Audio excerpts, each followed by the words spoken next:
Hi, everyone. Welcome to the Backstage Classical Career Conversations podcast.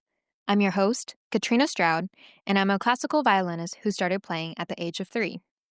I graduated from the Robert McDuffie Center for Strings at Mercer University with my bachelor's in violin performance, and I'm pursuing my master's in music at the University of Michigan. In this series, I invite esteemed classical musicians onto the show and interview them to tell their stories and give advice to share with others and preserve their legacies. Today, I'm joined with violinist and pedagogue Simon James at the Sounding Point Academy at the Colburn School of Music. Simon James is a professor of violin at the San Fransisco Conservatory of Music and teaches at many summer festivals. Many of his students have won competitions and performed concerti with symphonies around the world. His students continue their education at top conservatories and win orchestra jobs around the country. He was a member of the Seattle Symphony Orchestra for 30 years and is a founding member of the Australian World Orchestra. He can be heard on hundreds of motion picture soundtracks and has performed live with Elton John and Billy Joel, among many others. I'm very honored to be able to interview you today. How and when did you start playing the violin? Good question. I actually heard a friend of mine had a violin when we were, kids, and he had a violin. And I asked him if he'd let me have a go at it, and he said, no. So a couple of years later, my primary school went to a concert of the Bath Festival Orchestra, and Yehudi Menuhin was playing. The first concert I ever went to, I heard Menuhin. Wow, not bad. Pretty good, right? And I was just like gobsmacked. It was just a revelation to me, and I just said, yeah, I want me a piece of that. So I was about 7 when I finally talked my parents into letting me start the violin. So if there was a video montage created of all of your career highlights, what would be on it? Oh, boy. Well, I've done some pretty strange things as a professional. I was concertmaster of the Seattle Opera Orchestra and played the Ring Cycle, and I've done that 12 times. Wow.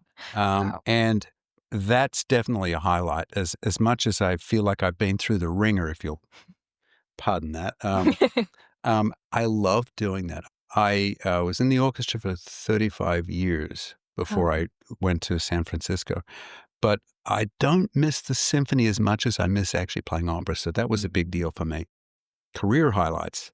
I've did a rather extended tour with Elton John. Okay. That was really fun. I've done so many crazy things. Like I've played the Bocelli show that is around and motion pictures. I've done hundreds of motion pictures, and some of them I'm really very, very proud of. The soundtracks were very, very good. Yeah. Like which ones, for example?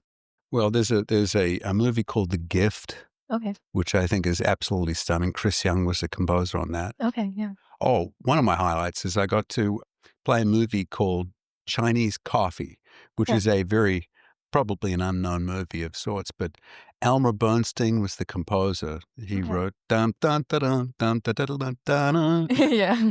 And many, many movies. But what was special about that was that Al Pacino was the director. Oh, wow. And Al Pacino came to the sessions. So I actually got to hang out with, I think, truly one of the world's great actors. And he was directing as well and starred in the movie. Wow. And that was definitely a highlight. I can remember my kids came to the studio when we were recording to have lunch with Dad. Yeah. And they're just little kids, and they're just kind of running down towards me. And Al Pacino picks up my daughter and gives her a little kiss, and he's just a delightful guy. Yeah. That was a highlight. Wow. Also, one of the violists asked him, we do these movies all the time, but we don't know what the story's about. And the guy, for 15 minutes, talked about the movie, and the meter's ticking. Wow. The meter's ticking. The orchestra's sitting there totally captivated. Yeah. And just to hear this great man talk was very, very inspirational to me.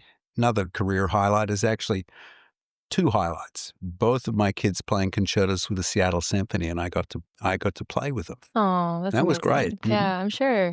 Very proud moment.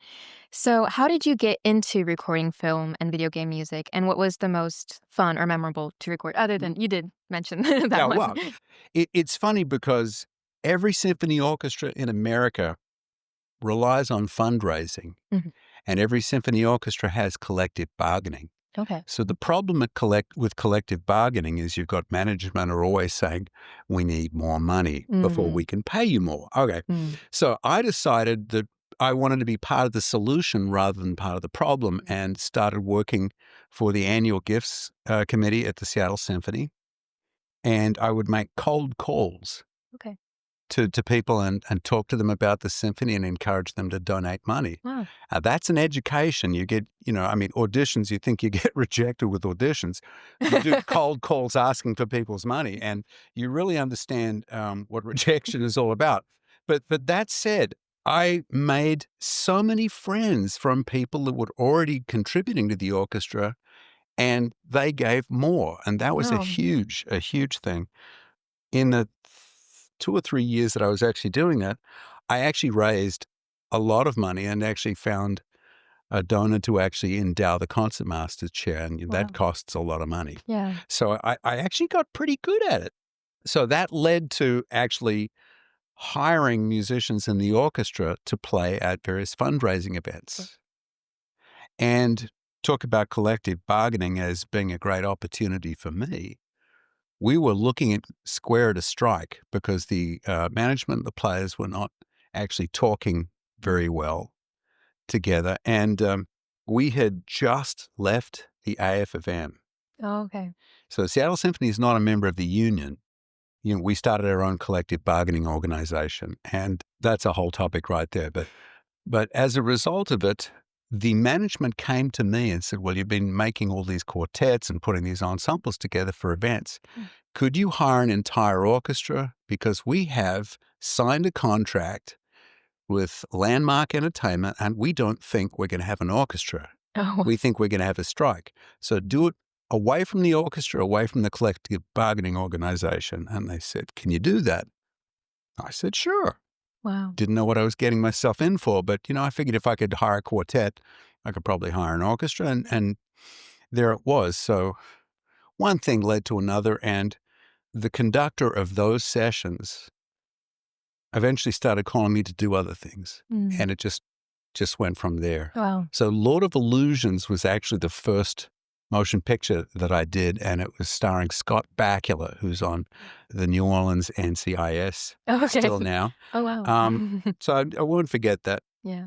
So, my colleague and friend, David Saby, runs Seattle Music. The two of us started basically competitive companies doing the same thing. And at around the same time, we were still, he'd play my gigs, I'd play his. We did Mr. Holland's Opus. We did Die Hard. Wow. Those were two that he contracted. And so we were fierce competitors for quite a long time. And eventually with a movie called Runaway Jury, we actually got together and say, we're killing each other. Why don't we just work together? Yeah. So we were able to actually spread the load around, which turned out great. We're the best of friends now. He still continues to contract, and when I left the symphony, I stopped doing it. Okay. But so I got into it because of fundraising for the symphony and being at the right place at the right time, and being able to fake it until I made it. Yeah, kind of the name of the game. I feel like. Well, that's what we're all doing, right? Yeah. Oh, yeah. Completely. What is it like watching a movie that you played in? Well, every time I get on an airplane, there's always something that's there. Wow. That's so cool. And, most of the time I actually would play the movie soundtracks, but I didn't necessarily feel the need to go to see them. I see. So to tell you the truth, because I got myself so darn busy, I really didn't have too much time to go and see them all. Yeah. But I always got copies of the soundtrack. You can usually, we used to buy CDs back in those days, and we'd usually get the soundtrack. And you can hear most of it on Spotify and things like that.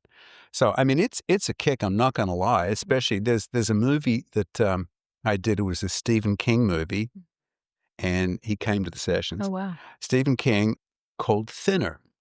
And one of the things that I got to do was these gypsy violin solos through the whole thing. We had cymbalum going, and they put this piece of music in front of me and said, play this, now go.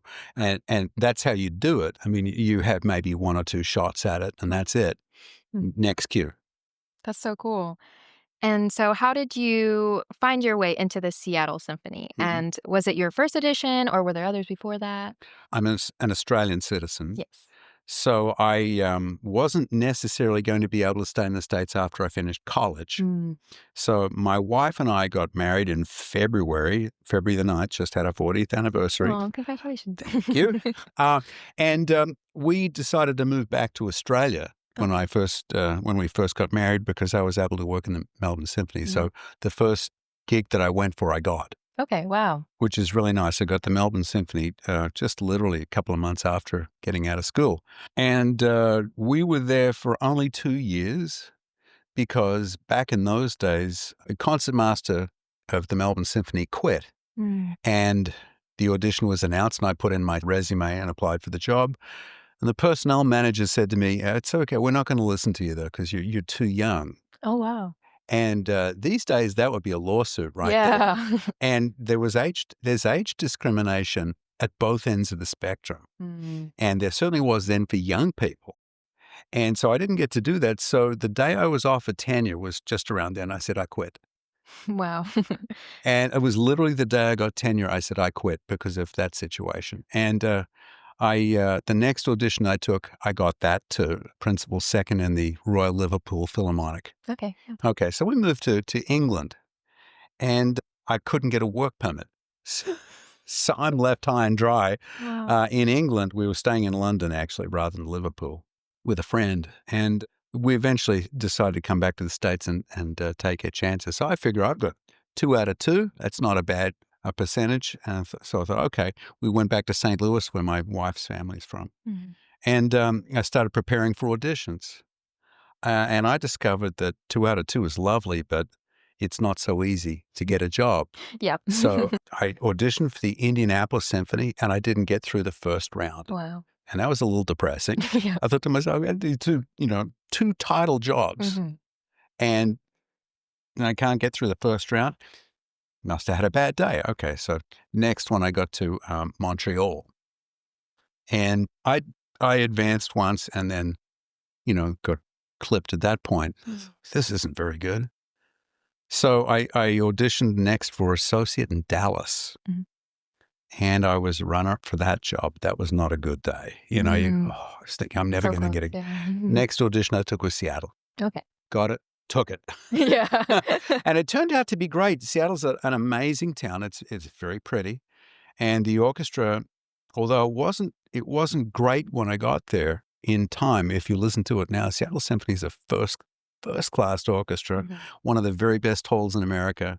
And the orchestra, maybe it's because I'm not there anymore, they sound fabulous.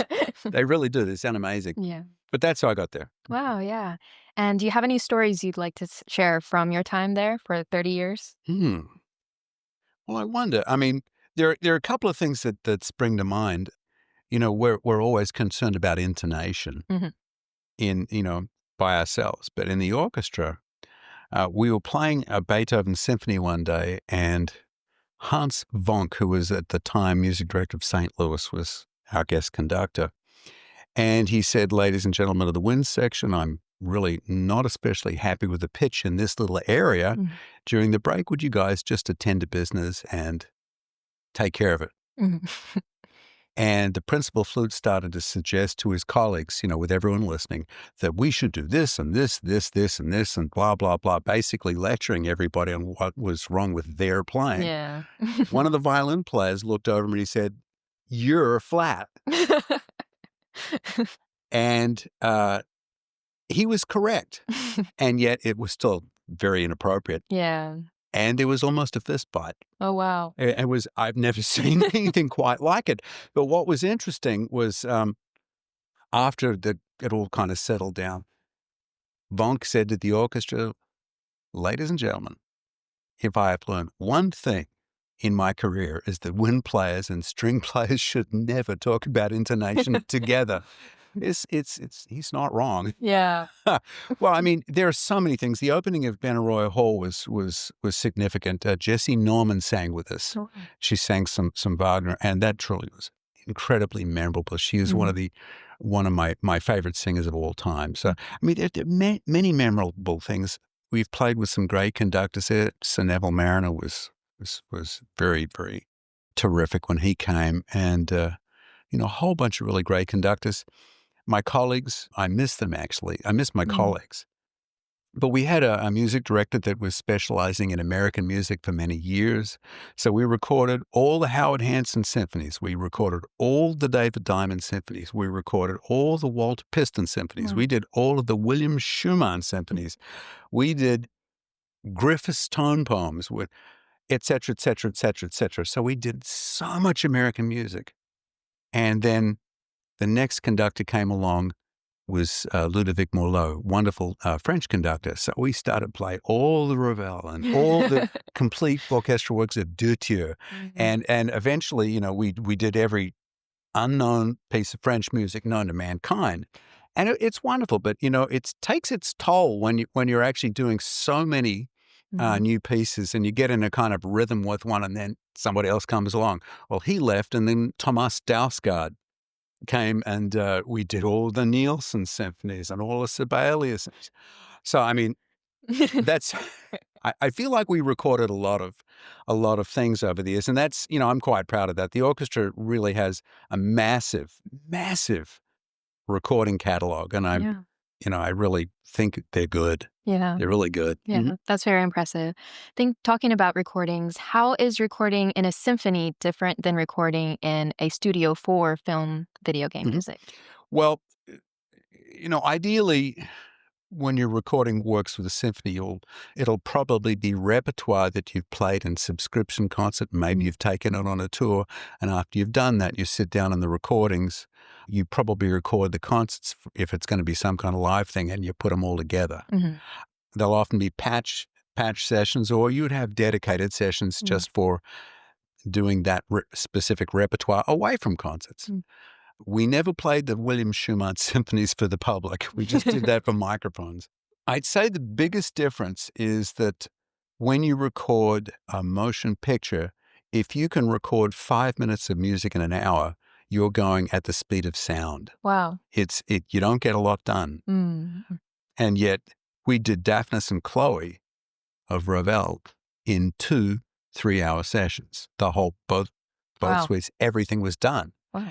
And you'd get, you know, maybe 15 minutes and 3 hours in motion picture time. So motion picture also, you're using a click track, Right. which is kind of like your little metronome helper in your head. And metronomes, when you first start doing it, it's okay if it's just a straight click. But in a lot of motion pictures, if you're using back in the old days, a system called Oracle, and more recently with Pro Tools and Logic and a whole bunch of these other Mhm. software-based programs, the click is very flexible. It doesn't actually just go straight up and down. Mm. So it's a totally different mindset. Mm. And unless you've done it, you haven't done it. And it's a shock when you do it for the first time because clicks aren't often musical. If you make a retard, you make a retard where you have an expressive subdivision that actually comes to a point and then you go off again or whatever.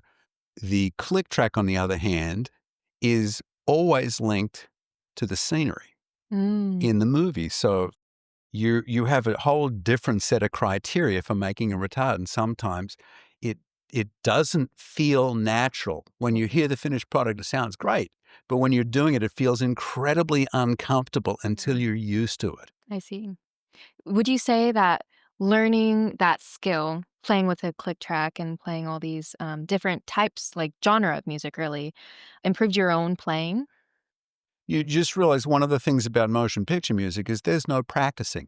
Mm. That's another big difference, right? I mean, with a symphonic repertoire, especially if it's a standard rep, you know where the hard parts are before you get to work. Yeah. You've practiced them, you've prepared, you're sharp and ready to go. With a motion picture, you've got what I would say is 90% boredom and 10% panic.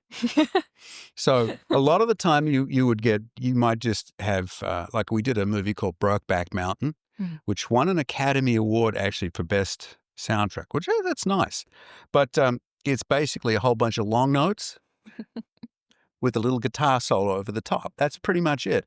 And then we played a movie that was actually called The Worst Movie of the Millennium. Wow. I think that's awesome. Yeah. Called Battleship Earth. It was a Scientology movie.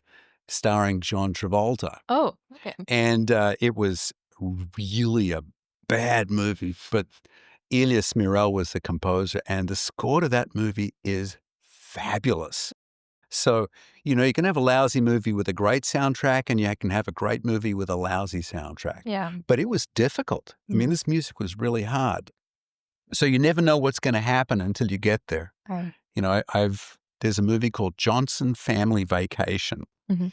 which Cedric the Entertainer is one of the stars. I mean, I can't actually recall the others, but it was, a kind of National Lampoonish kind of movie. And there is a scene in it where there's a violin solo.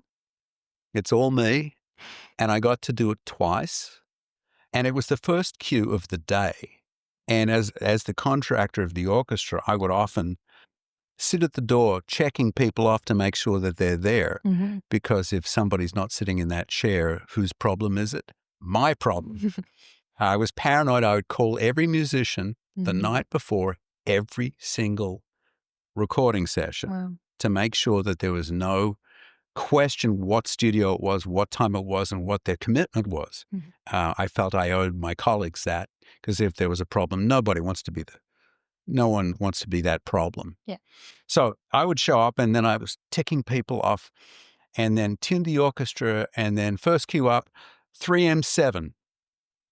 And there's this thing, and I'm thinking, I hadn't played Wow. a note. And I actually think it was some of the best playing I ever did in motion picture. Is Okay. this stupid thing in the middle of, yeah, Interesting. not Yeah. enough time to get nervous. Yeah. But you do it twice and then you move on. Yeah. Because time's money. Mhm. So you have 2 daughters who are also professional violinists. Mhm. How did that come about, and what was it like raising violinists as a violinist? Boy, I think you'd best ask them about that. But from my perspective, Mhm. I cannot imagine greater joy than actually working with the girls. We homeschooled them both.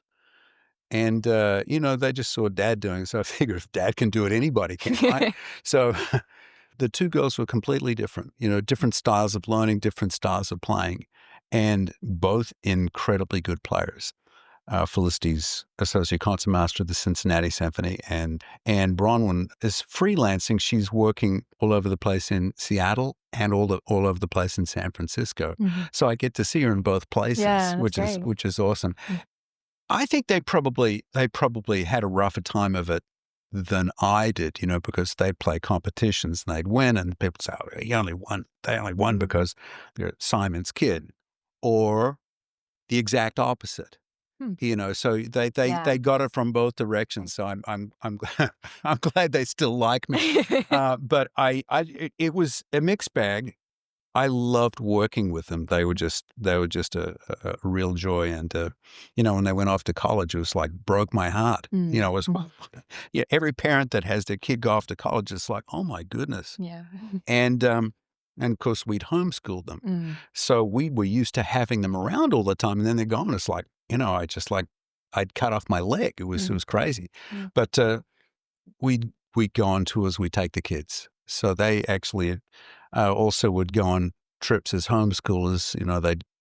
The kids went to Egypt. The kids went to Istanbul. The kids went through the Panama Canal. They went to, all over the place, Australia, because it's where Grandma and Grandpa lived. Mm-hmm. But so they traveled a lot, and they took their violins with them, and they got all their work done. And from my perspective, it was great. You'll have to ask them what they thought. Yes. You're a very sought after teacher. So what or who do you feel has helped shape your teaching style over the years? That's a really good question. I think being critical of my own playing and having every single problem known to mankind has been very instructional for me in trying to figure out things that I think might help somebody else. Whatever the problem is, whatever the wrong note they've played, I've done it before them. So I think that's actually kind of instructive. The truth is that when I first started teaching, I did it, again, just like falling into motion pictures. I fell into teaching by dumb luck. Sort of dumb luck. My kids were taking lessons from Jan Coleman, who is my dear friend and colleague. And they were just about to move to Jan's husband. He would teach the advanced repertoire. And Kent Coleman passed away just before their very first lesson. And it was just before the summer, and there were a lot of kids in their studio that needed teaching. So I offered to help. Yeah. And to actually, be a kind of transitional teacher until we found somebody to take Kent's place. And I kind of enjoyed myself.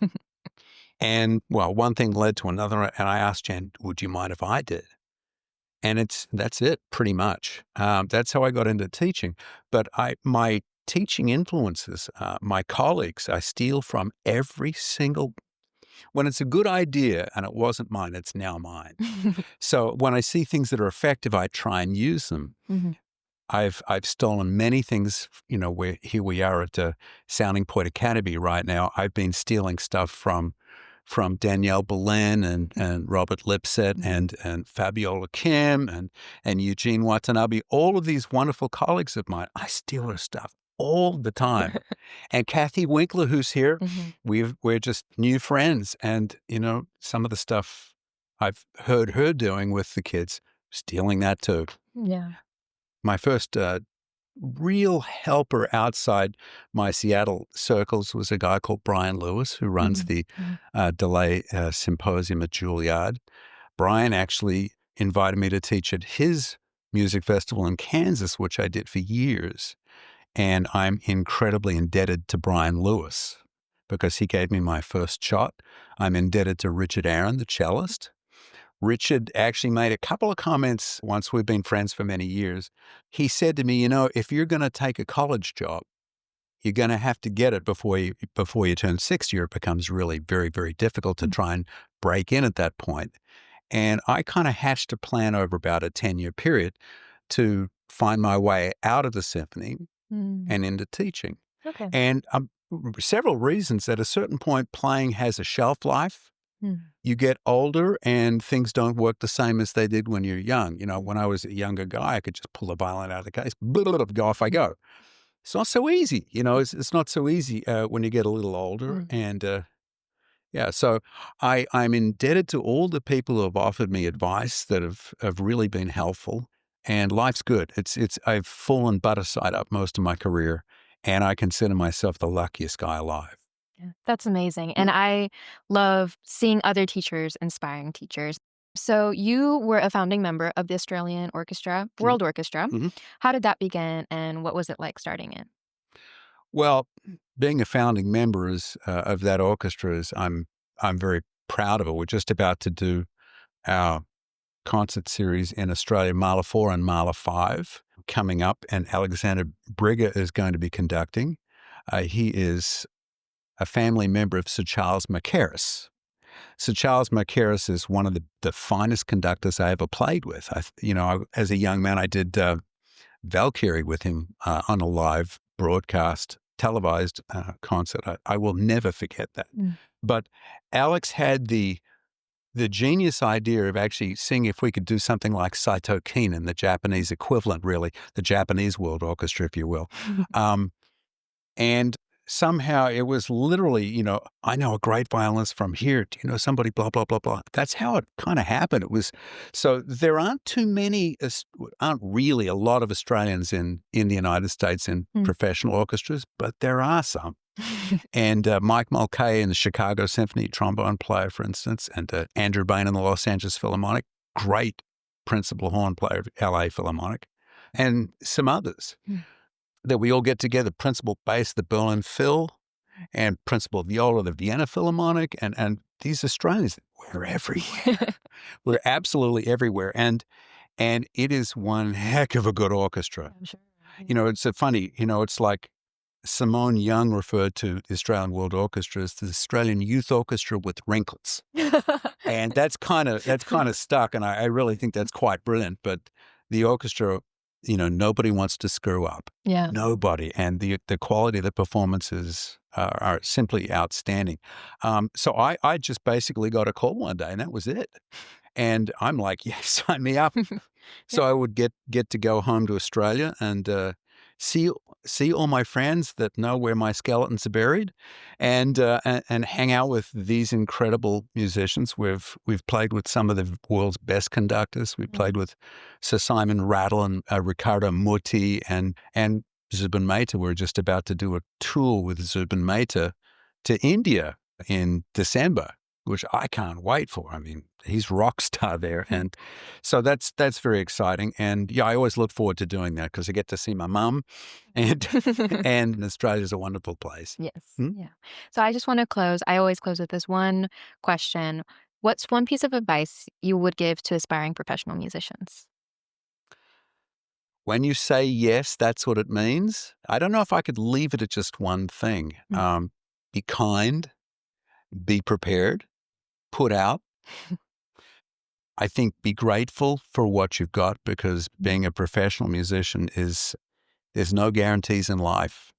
And when you're a professional musician, if you've actually managed to get the orchestra job or find a career path that makes you really happy, pat yourself on the back first and then thank your lucky stars, because we get to make music, great art with incredible colleagues and great composers' music, and people actually pay us for it. And I think I'm the luckiest guy in the world, to be a part of this wonderful profession and wonderful art form. Yeah. Well, thank you so much. That's You're great welcome. advice. Thank you to Simon James for sharing his wisdom and experience in the classical music world. I was so inspired by his initiative to be part of the solution rather than contributing to the problem, his respect and inspiration he gathers from his colleagues, and the gratitude he expresses for being a professional classical musician.